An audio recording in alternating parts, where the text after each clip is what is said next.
你要跟奶奶睡，你为什么今天跟奶奶睡啊？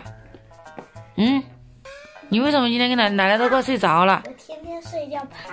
你天天睡觉害怕呀？妈妈都说了，让你养成独立的习惯，说你以前胆子这么小，叫你现在已经快8岁了，要让你一个人独立睡了。你都睡了这么久，3个人睡得好挤耶啊！睡得好挤，你还上去吗？嗯，我也是。弟弟去睡觉。弟弟睡好你的位置。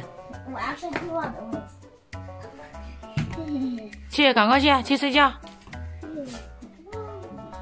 你们4个人睡一床，睡得下？睡得下，奶奶睡得下。好长。好长，你看奶奶都睡横的，他们就是因为他们3个人睡不下，所以睡横的。睡觉去喽。那你在这里睡哦。我不管你喽，姑姑去睡喽。那你今晚就跟奶奶睡哦。杨一哥，啊，晚安。晚安。嗯。你不要给我吹鸡死了！哎，不要！那你过去啊，吹鸡死了！哼！哎，你过来，过去！跟我没位置。那你告诉，那你让奶奶让位置啊！奶奶，给我一点位置。哎，鸡死了！过去！哎呀，手找这个叫。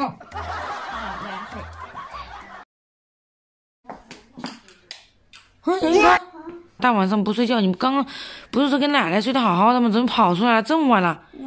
我不上厕所出来，我发现你还躲在这里，我听到哪里有声音，奇怪的声音啊！就是我睡觉，奶奶总打呼噜，我烦死了，然后就出来跟妈妈说话呀，不要说话。怎么了？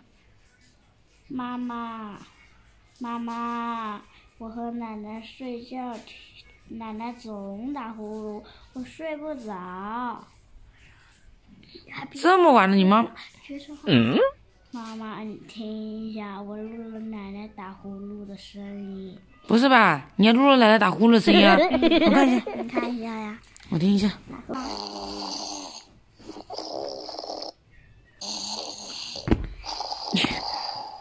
不是吧？录了那个声音啊？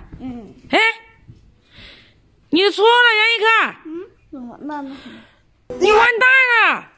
你把奶奶的那个打呼噜的声音发到你妈班去了，发到班上去了。你自己看看，你自己看，赶快撤回。撤回。撤回。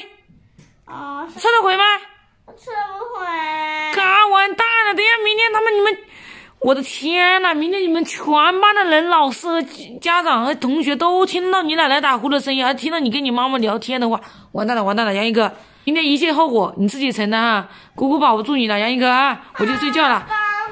帮你没有，我不管了，那没办法了，杨一哥，没办法了，怎么办？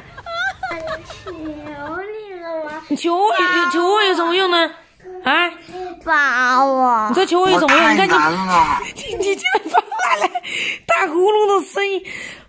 我的群里面写了班级群哎，不是开玩笑，你们老师都，真的我都不都，赶快，我都没办法，我真的没办法了。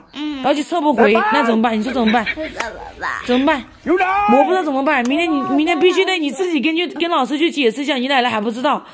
你说老师，我不小心把我奶奶打呼噜的声音，本来是发给我妈妈的，然后发到群里面，老师应该会原谅你，我相信老师会原谅你，知道吗？怕老师骂我。不会耶，自己的那个事情自己去解决。我真的是不敢想象，你们老师听到这个声音，他的牙齿都会笑掉去，真的是杨一哥，真的，我不骗你，真的，我没办法，我赶快去睡觉，你赶快去你自己房间睡觉，不要跟奶奶睡了，赶快去，走去睡觉。好了，我也去睡觉了，很晚了。你跟我去睡啊，走，跟我睡，走，跟我睡，真的是吓死了。走，去睡觉。